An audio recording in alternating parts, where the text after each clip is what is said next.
Good morning, it's Wednesday the 11th of October in London. This is the Bloomberg Daybreak Europe podcast. I'm Stephen Carroll. Coming up today, a grim milestone. The combined death toll from the conflict between Israel and Hamas tops 2,000. The Federal Reserve's Mary Daly says rates won't stay as high as they are now indefinitely. And the Labour leader Keir Starmer makes his pitch to voters, saying he'll create a decade of national renewal. Let's start with a roundup of our top stories. The death toll from the weekend's attacks in Israel continues to rise. 1,200 Israelis, the majority of them civilians, are now known to have been killed in Hamas's incursion into the country. Gaza's health ministry says a further 900 people have died in retaliatory strikes there. It comes as US President Joe Biden has vowed to provide Israel with the country's full backing, including shipments of munitions and intelligence support. Israel's economy minister, Nir Barkat, is promising a devastating response. We have to eliminate Hamas off the face of the earth. We will do that. We'll do whatever it takes to do that. Nothing will stop us. Nir Barkat's comments come as Israel continues to bombard the Gaza Strip from the air, land and sea. The Israeli military is building a base next to the Palestinian territory to accommodate tens of thousands of soldiers as columns of tanks move into the area. While a ground invasion is viewed by many as all but inevitable, it would also bring heavy casualties on both sides. Former US Defense Secretary and CIA Director Panetta has told Bloomberg this would be complicated by Gaza's dense population and complex underground network of tunnels. Going into Gaza is not going to be easy. They've tried it before. The problem is that it's basically house-to-house fighting once you get into Gaza. And so it could be a heavy price. But on the other hand, I think it is very clear that Israel has made the decision that they have got to crush Hamas in Gaza. Panetta's comments come as fears grow that an invasion could create ripple effects through the Middle East. Israel has already seen rocket attacks from Lebanon, raising the possibility of a multi-front war and a descent into broader regional conflict. Heavy civilian casualties could also prompt a public backlash in many Arab nations, putting pressure on their governments to cool ties with Israel after a recent warming of relations.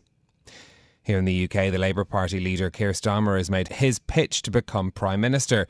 Speaking to a packed conference hall, he said the party will need to exceed the achievements of the last Labour government to get the country back on track.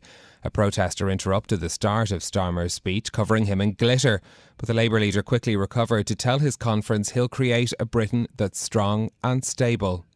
What is broken can be repaired. What is ruined can be rebuilt. Wounds do heal. And ultimately, that project, their project, will crash against the spirit of working people in this country, and they are the source of my hope. Give them the government they deserve. Turn our backs on never-ending Tory decline with a decade of national renewal. The address didn't focus on policy, but Keir Starmer reinforced pledges for 1.5 million new homes and additional support for green industries. UK starting salaries and pay for temporary workers are rising at their slowest pace in 2.5 years. A survey from KPMG and the Recruitment and Employment Confederation found companies are hesitant to hire due to economic uncertainty and efforts to control costs. The data adds to signs that the labour market is cooling as higher interest rates weigh on demand. The findings come after the Bank of England's Deputy Governor Ben Broadbent said there are now reasonably clear signs that monetary policy tightening is having some effect. Federal Reserve Bank of San Francisco President Mary Daly has signalled the recent surge in US Treasury yields may reduce the need for more rate hikes. If the markets, in the case recently, bond yields have tightened, meaning financial conditions have tightened, that's an indicator of financial conditions broadly have tightened, it's more expensive to get a loan, then, well, if that's tight, maybe the Fed doesn't need to do as much. That's why I said, depending on whether it unravels or whether the momentum in the economy changes, that could be equivalent to another rate hike. That was Federal Reserve Bank of San Francisco President Mary Daly, who does not vote on rate decisions this year. And we're seeing more signs that the post-pandemic boom in luxury spending is starting to fade. LVMH's sales growth softened in the third quarter as shoppers reined in spending on high-end cognac and costly handbags. Organic revenue at the French group's crucial fashion and leather goods unit, which includes Louis Vuitton and Christian Dior, rose by 9% for the quarter, well below expectations. Shares in the luxury giant have dropped by almost 20% since reaching a record in April, but are still up on the year. Well, let's get more details now on the situation in the Middle East. Israel amassing troops on the border of Gaza in what's seen as a prelude to a potential ground invasion. This, as US President Joe Biden has said, they're rushing military assistance to Israel following the weekend's attacks, in which we now know more than 2,000 people have died. For more, we're joined by our EMEA News Director, Rosalind Matheson. Good morning to you, Ros. Can you first of all just bring us up to date on what's been happening overnight in Israel and in Gaza? Thank you. Yeah, well, overnight we've seen Israeli jet fighters striking again targets in Gaza, more than 200 targets, they say, and that's been at least the third counterstrike in that area alone in the last 24 hours. So hundreds of targets being struck. You can see some of the footage from Gaza showing the damage to buildings and so on. We've also seen the military in Israel striking in parts of Syria, again with artillery and mortar shells, saying that was in response to weapons fire from Syria. So Israel saying they're getting this kind of sporadic, smallish attacks from the north, from Lebanon, and also from Syria. There's no great reports of casualties related to that. But we're also seeing, of course, as you mentioned, that build-up continue near the border with Gaza, not just soldiers, but tanks and other heavy equipment arriving in that area overnight. So certainly the sense that very much things are building up there potentially for a ground invasion in the coming days. Is that trajectory on course now? We've seen this build-up of troops, this building of a base on the Gazan border as well. Does the direction still seem to be pointing towards that ground invasion? Well, that does seem to be the calculation. Of course, the timing of that would be unclear, but it's happening with speed, that build-up that's happening, building a base, getting tens of thousands, if not hundreds of thousands of Israeli soldiers into the area, and also getting US military aid into the area. We know that money's coming for the Iron Dome and defense system, which has been under a lot of pressure, so you've got to secure that and make it more stable if you're expecting to engage in a ground invasion. Some stuff seems to be getting through that, of course, and it's clear that Israel needs things like ammunition and basic military aid. We know the first plane carrying some US armaments has landed in Israel, but they need a lot more. So it's a question around timing, planning.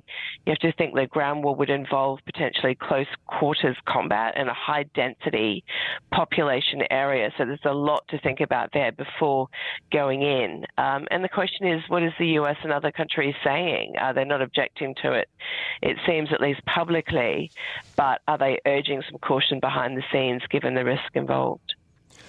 On that point about the United States, Joe Biden reiterating his support for Israel in a call with Netanyahu. Secretary of State Antony Blinken is going to be going to the region as well. What sort of resources is the US mobilising to support Israel at this stage? Was that military aid, which seems to now already be flowing. The US is not sort of specifying exactly what they've been giving, but we do know, as I said, that it supports the Iron Dome, the structure of the Iron Dome, and also sort of basic armaments and so on. So there's that. There's lots of conversations going on about what aid needs to go from the US to Israel. Does it need to come from Congress? Can it be bipartisan and go simply straight through the White House? That could become more complicated as time goes on. We know the US has got a lot of military assets nearby. It's building those up. Also, mostly warships, including an aircraft carrier, very much watching closely, it seems, for any spillover from a ground invasion, while being reluctant, no doubt, to get very directly militarily involved themselves. But the US is also doing a lot behind the scenes on the diplomacy. The US Secretary of State, Antony Blinken, on his way, talking to other countries. We know Egypt and the US is speaking with Israel about possible ways to find some sort of safe passage for civilians out of Gaza. They're also talking with Qatar about whether they can help mediate on prisoner swaps. So there's sort of the military aspect of that from the US, but also very much a diplomatic effort going on as well. Ros, you're speaking to us from Brussels this morning. EU foreign ministers met yesterday and renewed humanitarian aid to the Palestinians. What else emerged from that meeting in terms of the EU position on this conflict? Well, that's right. There was that odd public dispute for the EU, but eventually they've made that decision for now, at least on Palestinian humanitarian aid. Certainly a strong sense in Brussels as foreign ministers met here yesterday of horror at what has happened, of support for Israel in a very difficult moment, but also strong sort of sense of concern for the fate of the people in Gaza, humanitarian support, the need to keep that going, that people there have existed in very difficult conditions for many years. And that feeling remains despite the attacks by Hamas, which of course has been declared a terrorist group by the US, but also Europe. It's just less clear cut potentially than, say, the Russian invasion of Ukraine, especially if a full ground invasion happens. You could start to see some fractures in the EU on it pretty quickly, and a concern about where that ends. So you do hear those statements of support for Israel, but also concern for the fate of the people, civilians on the ground inside Gaza. OK, Rosalind Matheson, our EMEA News Director, thank you very much for joining us with the latest developments on events in the Middle East.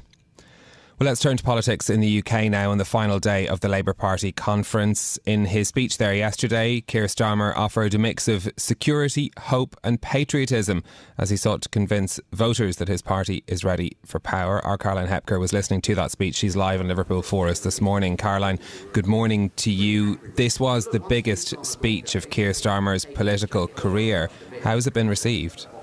Well, Labour will surely be pleased with Starmer's speech and their four-day conference overall. Starmer set out what he wants to achieve, Stephen. He had a coherent narrative and a message of change. He repeatedly came back to the cost of living crisis, higher heating and food bills in the UK, gave only a brief line on Brexit and grasped the nettle of building more homes and green energy. So yes, it was a mix of optimism, of pragmatism. Starmer isn't always the most natural and charismatic speaker, but this was a clear pitch for a two-term Labour government. Starmer talked about a 10-year project of renewal. It was disrupted by a protester who covered Starmer in glitter before he even began the speech as he was standing on stage. But this allowed Starmer his one-liner: protest, not power. One that he's used before, but one that made it clear to the huge crowd in the room, the party, how swiftly and thoroughly Starmer has changed Labour from when Jeremy Corbyn was in power, a radical left era, to a position where Labour is credibly trying to oust the Conservatives from power.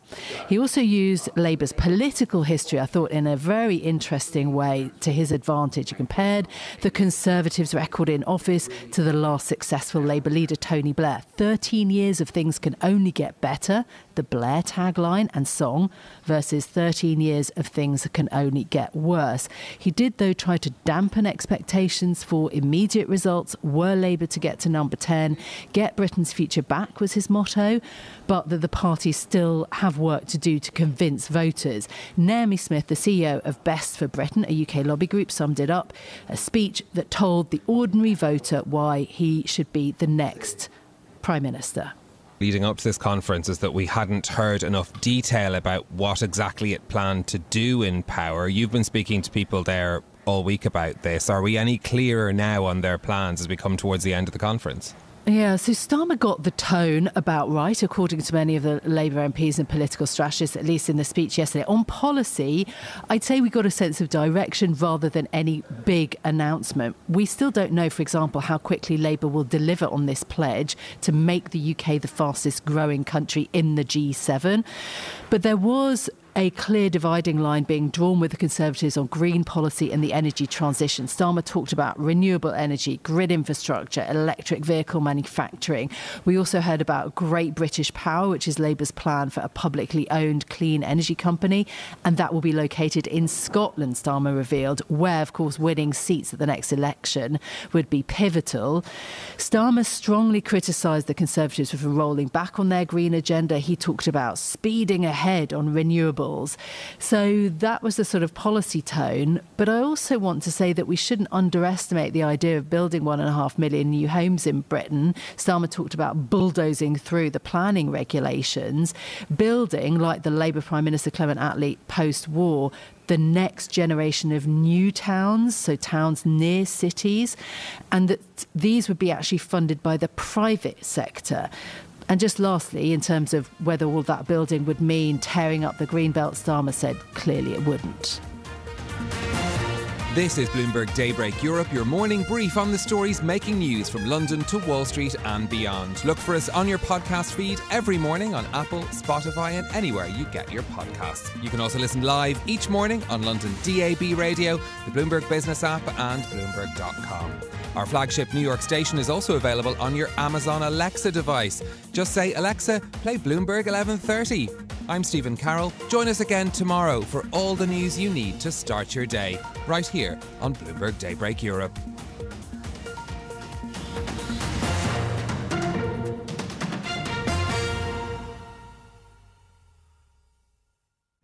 We bring you news and analysis every day on the Bloomberg Daybreak Europe podcast, but now you can hear the latest news on demand whenever you want it. Subscribe to Bloomberg News Now to get the latest headlines at the click of a button. You can listen and subscribe to Bloomberg News Now on the Bloomberg Business app, Bloomberg.com, plus Apple, Spotify and anywhere else you get your podcasts. Search Bloomberg News Now and subscribe today.